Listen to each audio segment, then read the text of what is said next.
Senão o dia que você estiver num altar, você vai morrer em miséria. Flua nessa verdade.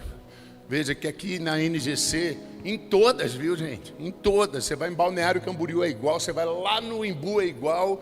Graças a Deus. Aleluia! Esse fluir de prosperidade, de liberdade, de generosidade, que todos prosperam e crescem em nome de Jesus. Glória a Deus. Dê um glória a Deus aí.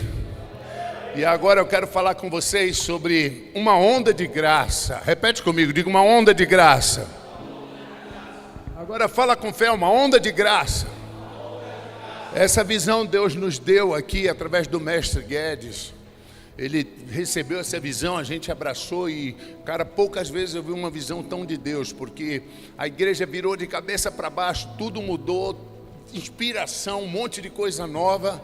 E a gente está fluindo nisso com a graça do Senhor, abençoando em tudo. Em tudo.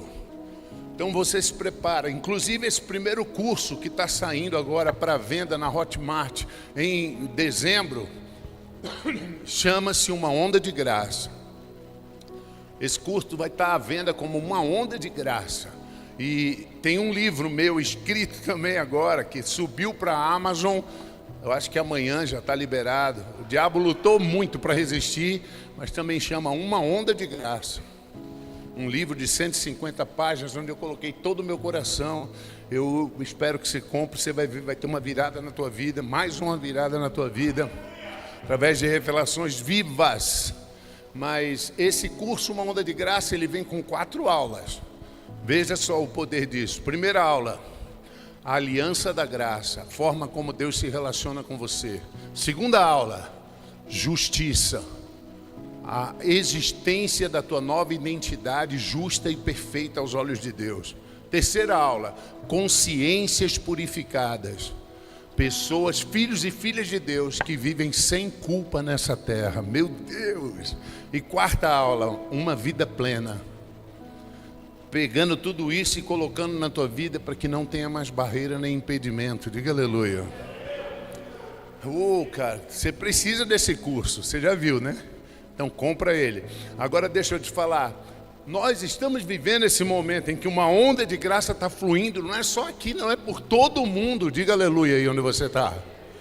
Tem uma onda de graça fluindo por todo o mundo. E nós estamos no meio, no epicentro disso. Sabe, essa onda, cara, ela vai varrer o mundo inteiro. Diga aleluia. Ela vai, o mundo não tem como resistir a isso. Já começou, ela já se levantou. E você vê a minha alegria de falar disso, porque eu sou um dos primeiros pregadores da graça nesse país. Há 28 anos atrás eu pregava graça aqui. Eu saía de dentro de uma igreja, meu carro estava depredado. Minha casa era pichada, pregando essa verdade e resistido pelos religiosos. Mas hoje a minha alegria é porque eu consigo ver que rompeu. Essa obra satânica chamada lei e religião foi quebrada. Diga aleluia. E agora chegou a hora da graça bater. Então uma grande onda de graça está varrendo o mundo inteiro, gente. E tudo que você tem que fazer, sabe o que é? É se deixar levar por ela. Diga aleluia. É pegar uma prancha dessa aqui, ó, que a gente botou no altar por causa da visão, e surfar essa onda, cara. Porque é uma onda poderosa. Não tente contê-la. É uma onda que, se você for de encontro a ela, tentar resisti-la, você vai levar um caldo terrível.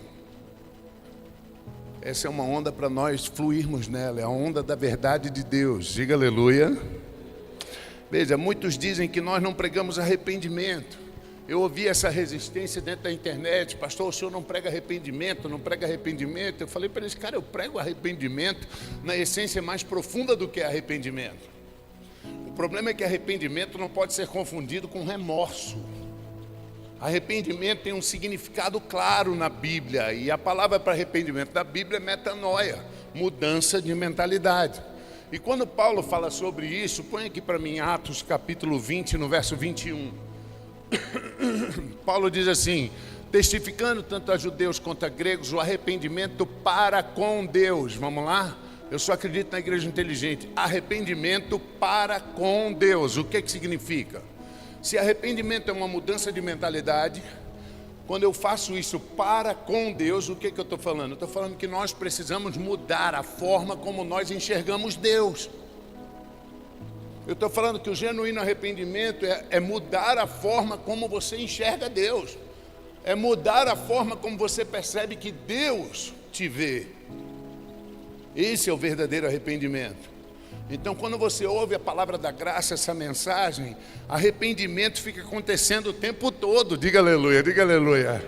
O problema é que tem gente que acha que arrependimento é conversão, que acontece uma vez só. Não, a mudança de mentalidade acontece o tempo todo, enquanto você se expõe à palavra da graça. Enquanto você se expõe a essa palavra, arrependimento acontece o tempo todo. Então você começa a pensar: ah, Deus quer me abençoar. Então, quando você começa a pensar a respeito dele, Deus tem uma onda de graça para mim agora mesmo, nesse momento. Diga aleluia. Então você começa a pensar: Deus quer me curar, Ele quer realizar esse sonho que está no meu coração. E quando você começa a pensar assim a respeito de Deus, arrependimento está acontecendo genuíno.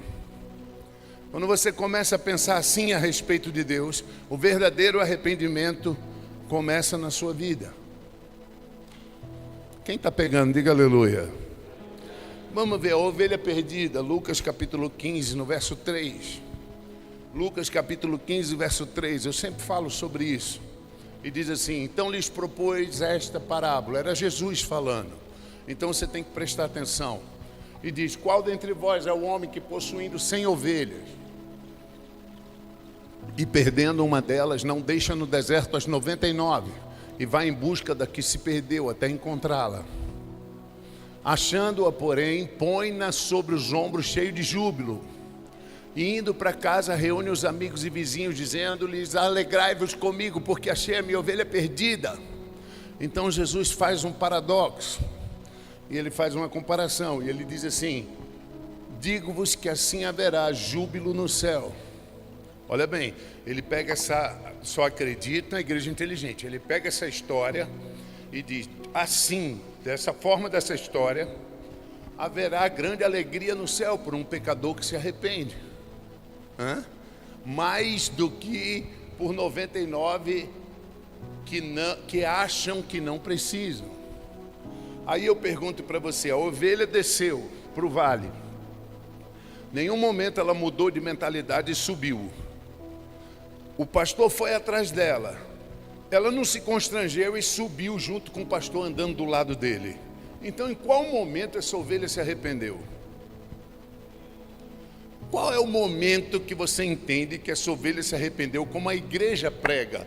Qual foi o momento que ela caiu? Ai, eu não estou errada, eu acho que eu fiz tudo errado. Qual o momento que a ovelha fez isso? Ela nunca fez, ela foi embora, ela não mudou de ideia, ela não voltou do lado do pastor. O pastor teve que botar ela no ombro e trazer de volta. Mas Deus diz que é esse arrependimento que Ele se alegra. Sabe, aí eu começo a entender que, uau, então nem o arrependimento é uma virtude nossa. Posso ouvir um aleluia? Mas eu começo a entender que exatamente o que Deus fala é que a hora que você desiste de lutar e de ser bom e permite que Jesus te carregue nas costas, esse é o arrependimento que alegra o céu. Esse é o momento que o céu entra em festa, cara. É o momento que você para de lutar e diz: não, agora eu vou deixar o Senhor me carregar.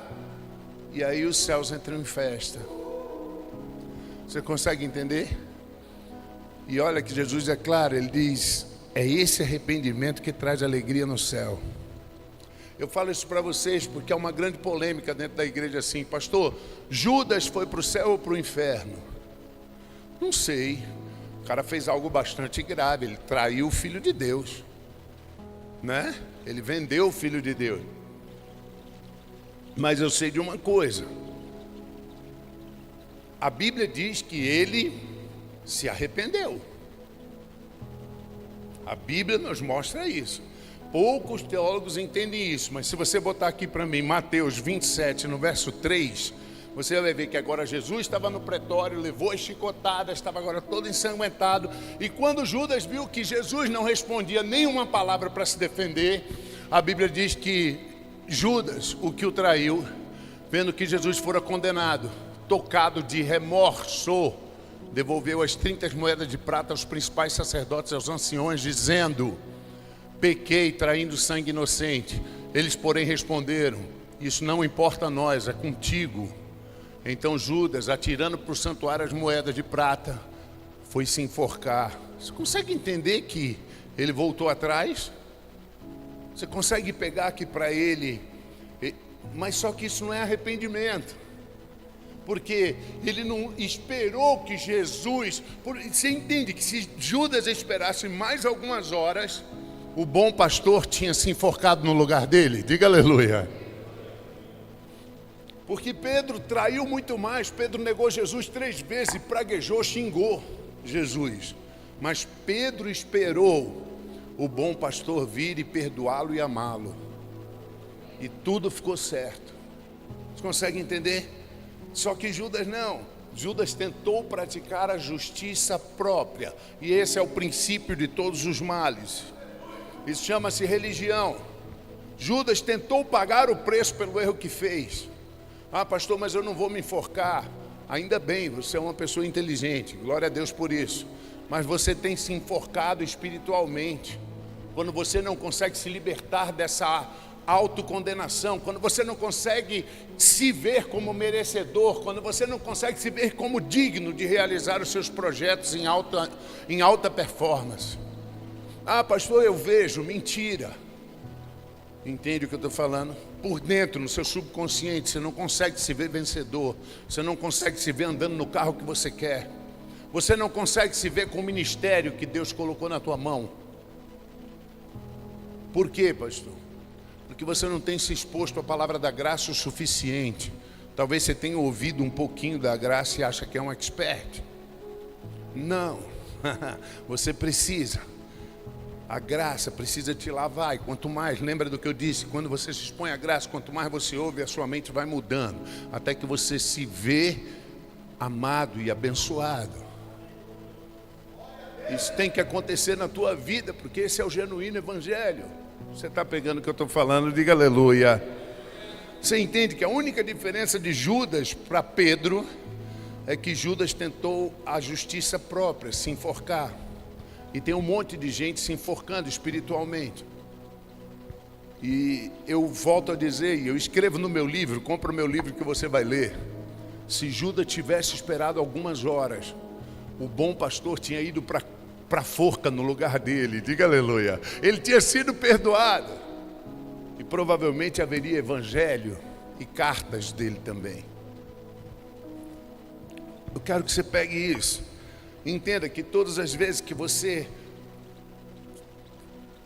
se arrepende de algo, da forma humana de falar, mas você se pune por aquilo, aquilo não é o arrependimento que Deus prega. O arrependimento que Deus ensina é quando você desiste de se punir e sobe nos ombros do bom pastor e se permite ser abençoado. Essa é a justiça que vem de Deus pela fé. Diga aleluia para isso. Pedro negou, mas ele esperou ser amado. Mas existem pessoas com justiça própria que se recusam a receber perdão, mesmo que seja de Deus, sabia? Existem pessoas que não querem receber o perdão, porque elas estão acostumadas a sofrer pelos erros que cometeram e elas acham que isso é satisfatório. Filipenses capítulo 3, no verso 8, diz assim, a respeito das pessoas que preferem se enforcar, Deus diz, olha o que Pedro fala, deveras eu considero tudo como perda, por causa da sublimidade do conhecimento de Cristo Jesus, meu Senhor, por amor do qual eu perdi todas as coisas, e eu considero as coisas como esterco, para poder alcançar a Cristo. Olha o que Paulo fala, tudo aquilo que eu fiz de bom, as igrejas que eu abri na minha vida, os jovens que eu tirei da rua e salvei, os que eu ordenei pastor, isso tudo eu considero como esterco, porque se eu for me pautar nisso para me sentir merecedor, no final do dia eu vou estar um lixo. Quantos estão entendendo? Diga aleluia. Esse é o cuidado que a gente tem que ter, vira mais um. Então Paulo diz assim, ó, e ser achado nele, não tendo a justiça própria que procede da lei, senão é que é mediante a fé em Cristo, justiça que procede de Deus. Aqui Deus me vê justo em Cristo, diga aleluia. Paulo diz: eu abro mão de tudo de bom que eu fiz, para receber a justiça que vem de Deus em Cristo Jesus. E é isso que a gente tem que entender. Algumas pessoas não entendem o que foi a árvore do conhecimento do bem e do mal. Gênesis 2, verso 16, põe aqui para mim. Em Gênesis 2,16 diz assim, olha: e o Senhor Deus lhe deu essa ordem: de todas as árvores do jardim você pode comer livremente. Vira mais um: mas da árvore do conhecimento do bem e do mal não comerás, porque no dia que dela comer você vai morrer. A pergunta é: pastor, qual o problema de conhecer o bem e o mal? Qual é o problema de eu ter conhecimento do bem e do mal? Vamos lá, entende comigo. No momento em que o homem come da árvore do conhecimento do bem e do mal, ele começa a avaliar o que era bom ou ruim para agradar a Deus. Você vê que a primeira ação dele, você pode pegar Gênesis capítulo 3, no verso 7. Presta atenção. Depois que ele come, a primeira ação dele: abriram-se então os olhos de ambos e perceberam que estavam nus e coseram folhas de figueiras para cobrir a nudez. Você entende? Que a árvore do conhecimento do bem e do mal abriu os olhos para que eles conhecessem o bem e o mal e o que seria bom ou não para agradar a Deus. Então ele aqui já começaram a julgar: nu é ruim diante de Deus, precisa de tanga de folha. Mas se você continuar a ler, você vai ver que Deus joga fora eles, a tanga e a arrogância deles. Você consegue pegar? Então, o que é a árvore do conhecimento do bem e do mal? É o homem passando a avaliar o que é bom ou ruim para Deus o aceitar. O nome disso é religião. Aqui nasce a religião. Nesse momento nasceu a religião. O homem avaliando o que é bom ou ruim para agradar a Deus. O homem em si julgando o que é melhor para que Deus possa me abençoar. Nesse momento nasce a religião. Você está entendendo? Talvez você não entenda. Você já parou para pensar por que que Deus amaldiçoou aquela figueira lá na frente? Por que que Jesus amaldiçoou aquela figueira? Você já parou para pensar? Quando você entende que a primeira citação da palavra figueira é aqui, e ela serve como manufatura para o homem tentar agradar a Deus, esse contexto tem que ser respeitado por toda a Bíblia. Então lá na frente, quando Jesus encontra aquela figueira, o que ele diz? Nunca mais ninguém coma fruto de ti. Pastor, mas diz que ele estava com fome, que ele foi procurar figo. Não. Marcos 11, 12, põe aí. A Bíblia não diz isso. A Bíblia diz assim: no dia seguinte, quando saíram de Betânia, teve fome. E vendo de longe uma figueira com folhas, foi ver se nela poderia achar alguma coisa. Diga alguma coisa. Repita, diga alguma coisa. Nenhum lugar diz que Jesus foi procurar figo. Aonde Jesus foi procurar figo? Não está escrito isso. E se você continuar lendo o verso com inteligência, você vai perceber que eu nem preciso ser Deus para saber que no tempo que não é de figo, não tem figo. Imagina sendo Deus onisciente, você acha que ele não sabia que não tinha figo? Porque a Bíblia diz assim: foi ver se nela acharia alguma coisa, aproximando nada achou, senão folhas. Por quê? Porque não era tempo de figo. Então Jesus não foi procurar figo. Vira mais um. Então disse Jesus: nunca jamais coma alguém fruto de ti. Ele estava falando assim, que nunca jamais ninguém possa, através da operação humana, tentar agradar a Deus. Jesus estava condenando a religião e dizendo que nunca jamais ninguém possa fazer tanga de folhas para se sentir melhor. Jesus estava condenando a religiosidade. Ele diz: nunca vai funcionar. Posso ouvir um aleluia? Ele estava dizendo: nunca vai funcionar. Olha o que Paulão fala: eu considero como esterco as 28 igrejas que eu abri, as que eu ainda vou abrir pela vida. Eu considero como esterco as casas vivas e todos os jovens que eu tirei da rua e transformei em homens de Deus. Você está entendendo que não é que eu estou tirando o valor disso, eu estou falando, eu nunca serei aceito por Deus por causa disso. Isso é religiosidade, isso é justiça própria, e isso não pode ser um subterfúgio raso, isso tem que estar enraizado no teu coração. Por isso que você tem que estar sentado toda semana ouvindo essa palavra dia após dia, após dia, após dia, após dia.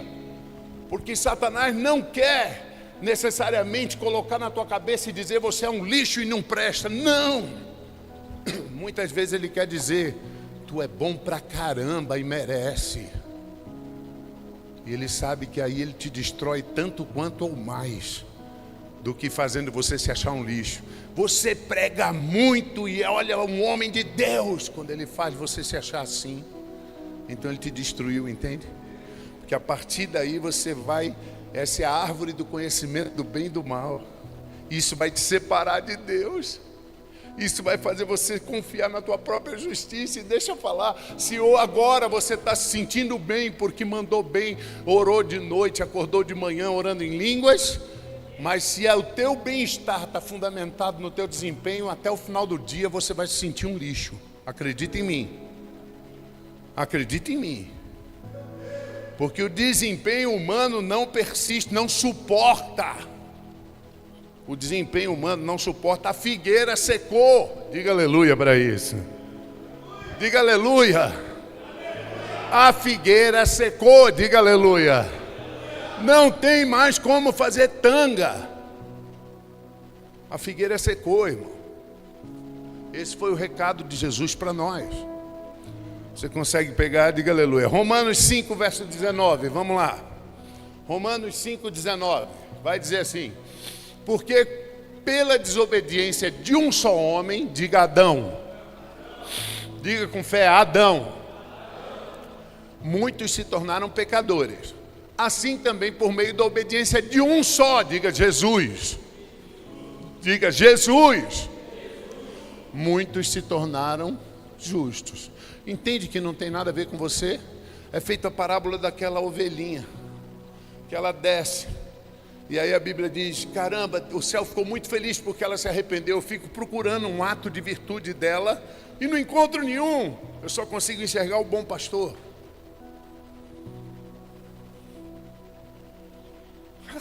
Não tem nada a ver com você, é por causa de Jesus, diga aleluia. É por causa de Jesus. Crer dessa forma correta vai te levar a viver da forma correta. É isso que você tem que entender, que algumas pessoas dizem, pastor, mas crendo assim, eu vou... Não, você crendo assim, você vai se ver como justiça, e um justo só pratica justiça. Quando você crê da forma certa, isso te leva à vida certa. Eu quero que você entenda, filho, que eu sou um homem experiente, há quase 3 décadas no altar. Os lugares que eu vejo as maiores deturpações são nas igrejas religiosas. Preste atenção que eu não estou falando nome de igreja nem de pastor. Nunca você vai ouvir eu falar mal de ninguém aqui. Eu nem tenho tempo para isso. Mas os lugares onde eu vejo a maior deturpação moral são nas igrejas religiosas. Porque pessoas que confiam em si vão cair todas as vezes, você entende? Então nossa batalha hoje consiste em que Satanás quer nos levar a nos desviarmos dessa obediência que Cristo praticou e focar em nós.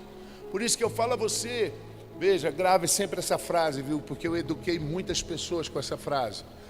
Quando o diabo não consegue te parar, ele te acelera. Então o diabo vai começar tentando falar, você não presta para nada, seu pai era alcoólatra, sua mãe prostituta, você não tem nada na vida, você não presta, você já matou, já errou, já traiu.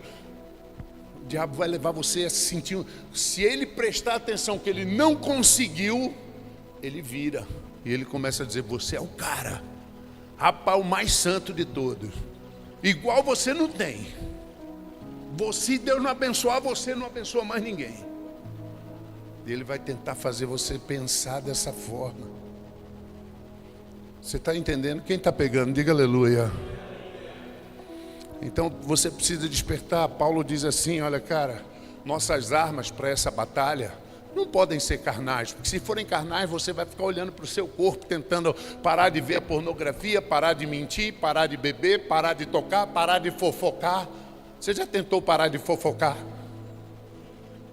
Você já tentou parar de fofocar?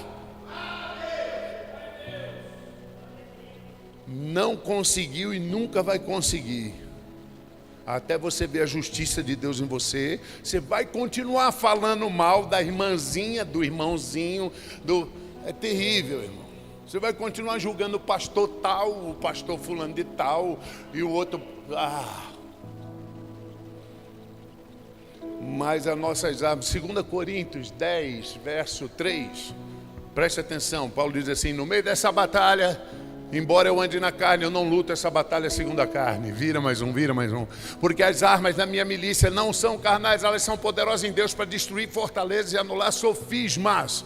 É tudo níveis de pensamento. Paulo está falando, as minhas armas são poderosas em Deus para meus pensamentos serem libertos. Vira mais um. E toda altivez que se levanta contra o conhecimento de Deus, e eu levo cativo todo o meu pensamento à obediência de Cristo. Diga aleluia, diga aleluia.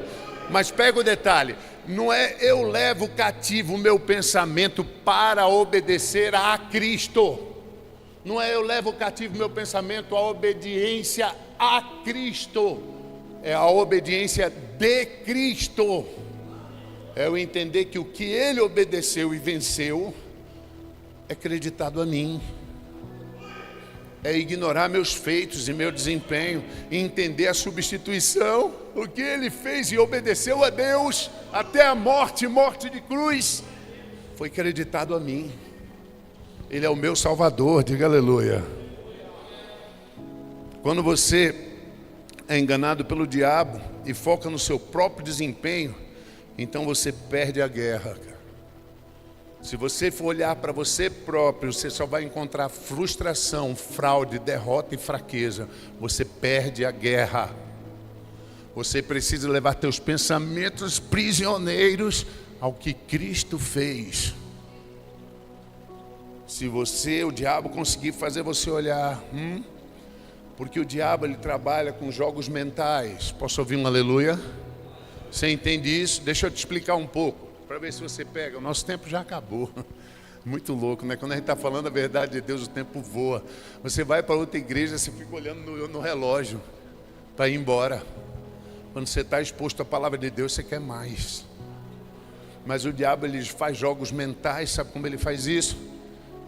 Ele vai e coloca pensamentos na tua mente. E guarde sempre isso. Satanás não põe pensamentos na tua mente acusatórios na terceira pessoa, dizendo: você não presta, você é drogado, você é viciado, você é um derrotado, você é um adúltero. Ele não faz isso.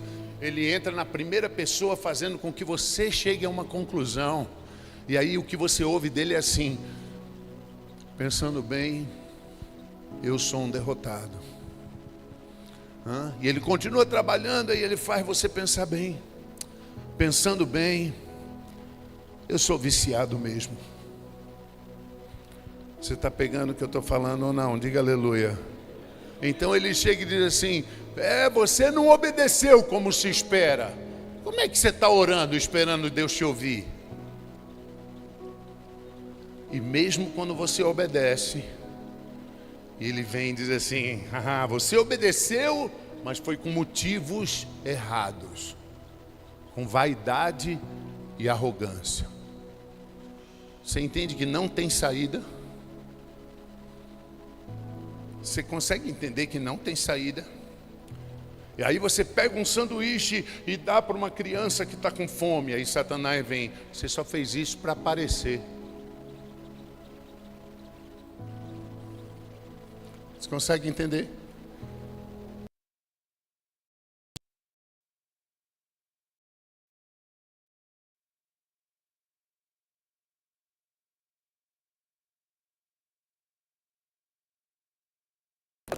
Você está comigo ainda? Então nós não sabemos o que fazer com esses pensamentos que ele imputa até nós, sempre na primeira pessoa: eu não presto, eu sou viciado, eu não mereço, verdadeiramente eu nunca vou conseguir porque eu não sou capaz. Você anda, por que ficou em silêncio? Porque você está se identificando. porque o diabo está fazendo uma festa na tua cabeça. Mas eu preciso que você entenda, ele é tão sutil. Deixa eu te ensinar mais, vai. Se a gente acabar falando disso, você vai sair daqui preparado, diga aleluia. Ele é tão sutil que ele pega você na sua arrogância e ele faz você pensar mal do mestre Sebastião. Aí depois, ele mesmo vai lá e diz: tu é safado mesmo. Como é que tu pensa assim de um homem de Deus? Entende? Ele faz você dentro da igreja ver uma mulher chorando na hora da palavra, e ele próprio sopra na tua cabeça e diz: deve estar em pecado oculto de adultério. Depois ele mesmo vem e diz: como você é tão ruim assim? Você é um lixo. Você está entendendo? Essa é a profissão dele, filho. E se você não despertar dentro do que o verdadeiro Evangelho da Graça te ensina, então você vai ser derrotado. Ele trabalha com esses jogos mentais. Que louco, hein? Mas aí João vem e escreve assim, 1 João 4,17. João vem e escreve assim, olha, pega. Nisto, aleluia, é em nós aperfeiçoado o amor, para que no dia do juízo mantenhamos a confiança. Nisso é em nós aperfeiçoado o quanto Ele nos ama. Presta atenção, não é o quanto eu te amo e você me ama. Nisso é aperfeiçoado a revelação de quanto eu sou amado por Ele. Porque aí no dia do arrebatamento eu tenho confiança. Ora vem, Senhor Jesus. Por quê? Porque, leia o resto. Porque assim como Ele é, também nós somos nesse mundo. Aí você vai entender substituição e representatividade.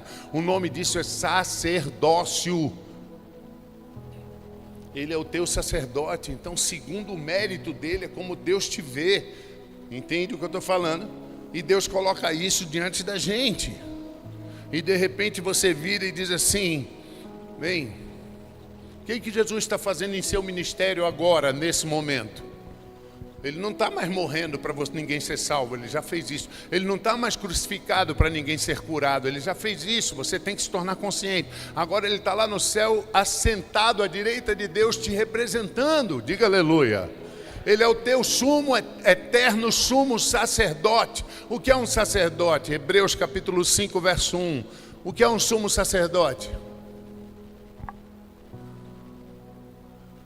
Porque todo sumo sacerdote é tomado dentre os homens e é constituído nas coisas concernentes a Deus, a favor dos homens, para oferecer dons como sacrifícios pelo pecado. O que era um sacerdote? Era um homem que era escolhido no meio dos homens, para ele ser o representante dos homens diante de Deus. Se esse cara fosse bom, todo o povo era abençoado.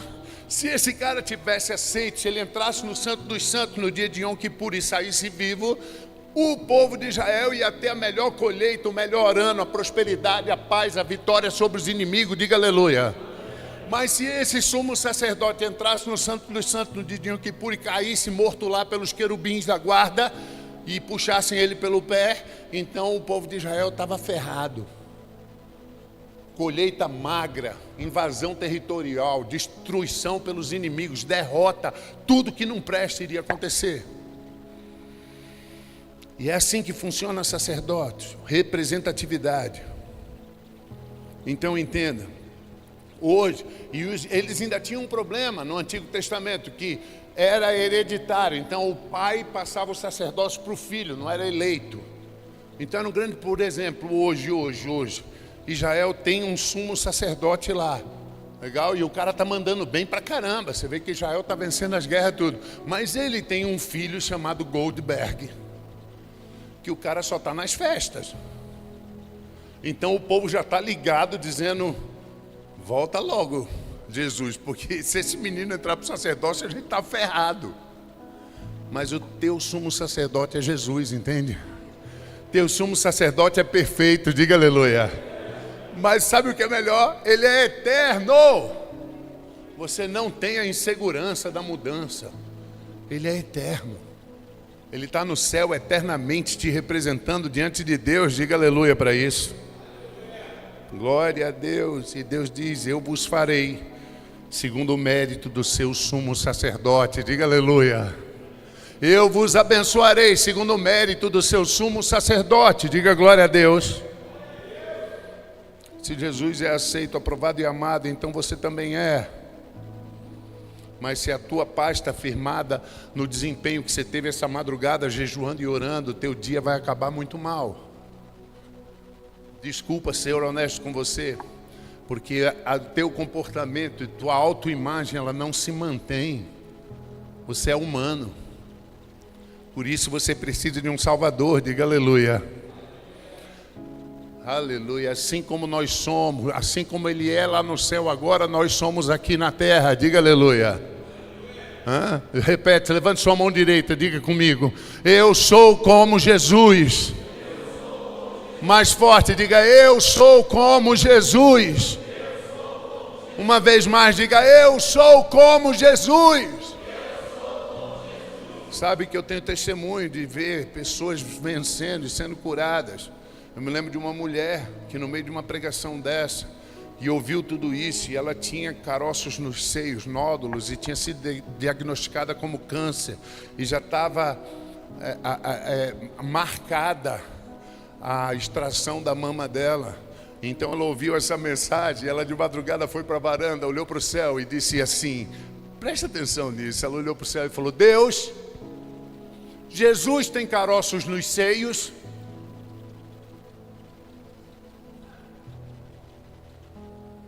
Ela disse não. Põe aqui 1 João 4,17. Ela disse: Jesus tem caroços nos seios, Deus. Não, assim como Ele é, eu sou aqui nessa terra. Então eu também não posso ter caroços nos seios. No dia seguinte ela foi ao hospital e ninguém achou mais nenhum caroço. Você consegue pegar isso? Mas eu posso levar isso para todos os níveis. Jesus tem contas atrasadas? Assim como Jesus é, eu sou aqui nessa terra.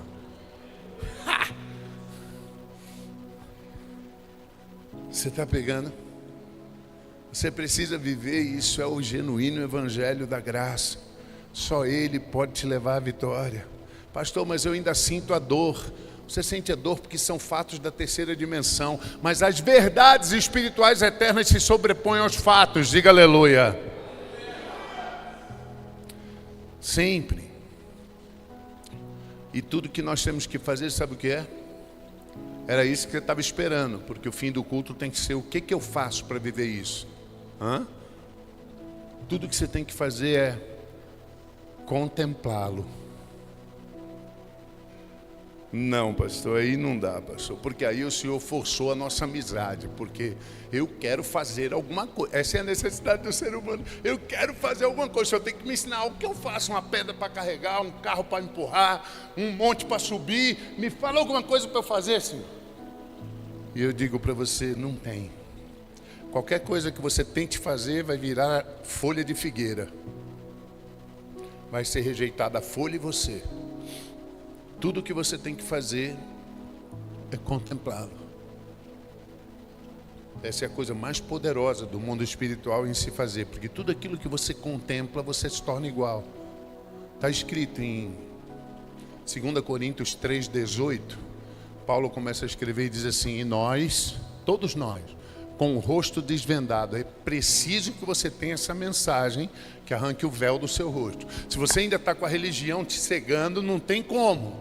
Mas se você está exposto a essa mensagem que arrancou o véu do seu rosto, então, contemplando como por espelho a glória do Senhor, nós somos transformados de glória em glória na sua própria imagem, como pelo Senhor Espírito Santo. Diga aleluia. A maior mensagem a respeito disso, a experiência de vida cristã, é a prática mais eficiente, é ficar olhando para Cristo. Entende? Satanás vai querer que você olhe para você. E aí eu já te disse, você só vai encontrar fraqueza, frustração, limitação e falha. Então tira os olhos de você e olha para Cristo. aí você só encontra vitória, força, progresso e prosperidade. Diga aleluia, diga aleluia. Então essa é a verdade. Quando você vai lá em Mateus capítulo 14, tanta coisa para te ensinar, no verso 25 em diante, você vai ver a passagem que Pedro e João andaram sobre as águas. Então, na quarta vigília da noite, Jesus foi andando sobre o mar. Aleluia, você sabe que isso não são fatos. Eu estou mostrando isso porque talvez você diga, pastor, mas ainda está doendo. Isso são fatos da terceira dimensão. As verdades espirituais se sobrepõem a eles. Diga aleluia. Creia. Olha aqui, ele vem andando sobre as águas. Isso se sobrepôs aos fatos. Porque o fato científico diz o quê? Homem no mar afunda. Ainda mais no meio do mar de madrugada, no meio de um temporal. Homem no mar afunda. Isso são fatos científicos. Eu sou físico, eu sei disso. É a densidade corpórea da água e do homem, peso, moléculas. Afunda, não tem jeito. Mas Jesus veio andando sobre as águas. Diga aleluia. E ficaram aterrados, clamaram fantasma, tomados de medo, gritaram. Vai virando. Mas Jesus imediatamente disse, tenha um bom ânimo, sou eu, não tenham medo. Respondeu-lhe Pedro e disse, se és tu, manda-me ter contigo sobre as águas igual a tu. Eu preciso que você lembre das passagens. Assim como ele é, nós somos aqui. Quando? Quando nós o contemplamos. Então veja. E disse, vem. Pedro desceu do barco, olhando para Jesus. Ele começou a andar sobre as águas e viver o que Jesus estava vivendo. Peraí. Ele olhou para Jesus, contemplou Jesus, e ele começou a viver o que Jesus estava vivendo, porque ele estava contemplando Jesus, e o Espírito Santo faz que nós nos tornemos igual a ele quando contemplamos ele. Então Pedro estava andando sobre as águas enquanto olhava para Jesus. Mas presta atenção, vira mais um. Então de repente ele tirou os olhos de Jesus e olhou para a lógica natural das dificuldades. Quantos de vocês entenderam? Que não tem nada que você possa fazer a não ser continuar olhando para ele. É interessante que ele começa a surgir, vira mais um. E Jesus diz assim, prontamente Jesus estendeu a mão, tomou e disse, homem de pequena fé. Essa palavra é oligopistos.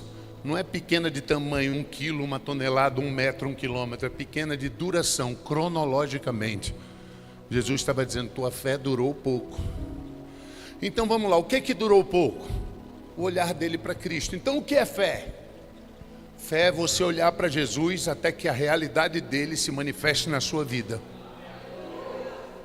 O que é fé? Haja o que houver, você continuar olhando para Jesus até o que ele está vivendo se manifeste na sua vida.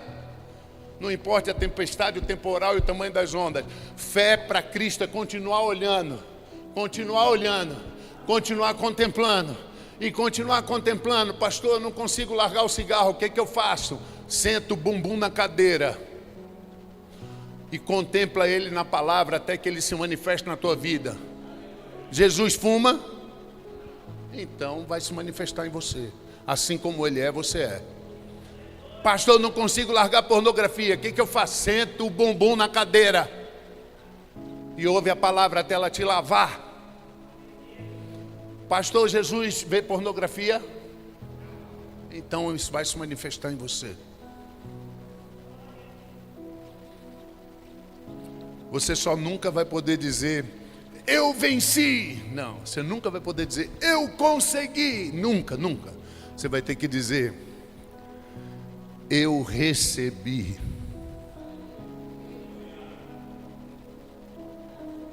Foi o meu Pai que fez em mim. Você nunca vai poder se, eu sou. Não, você vai ter que dizer, Ele é. E isso glorifica Ele. A bênção é tua, mas a glória é dele. Que vos parece? Aí eu pergunto, será que essa mensagem que eu preguei é de Deus? Quando você ouviu essa mensagem, você percebeu que Jesus foi crescendo aqui nesse lugar? Que nós fomos nos tornando pequenininhos e que Ele foi crescendo e tomando todo esse altar? como ele está agora. Todo esse altar, todo esse templo está cheio por ele. Mas é interessante que ele próprio disse em sua palavra: ninguém poderá me engrandecer se não for pelo meu próprio Espírito. Se ele se tornou grande aqui, essa mensagem vem dele. É especialmente para você. Dê um aplauso bem forte a ele.